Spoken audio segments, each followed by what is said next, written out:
So ayun nga guys, namimitas tayo ngayon. Pero ngayon, ibang style yung gagamitin natin kasi bagong lower lang kami, kaya kung makikita yung daming stem sa ilalim, kumbaga nakagip kasi ng cart. So ang gagawin nating cart ngayon ay itong yan, yung cart na ginagamit sa taas, para hindi siya sasabit sa mga stem ng pipino. Ay, ganyan lang, oh, simple lang.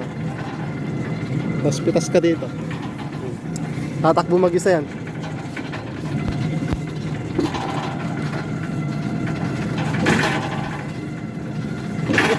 Ganyan ka-high-tech yung mga utak ng Pinoy. Masyad, ganyan ka-advance mag-isip ang Pinoy, oh. Yan. Ayan, pagdating na sa dulo, papatayin na natin. Atras na natin to. Yan. Yung neutral lang natin, tapos sabay atras.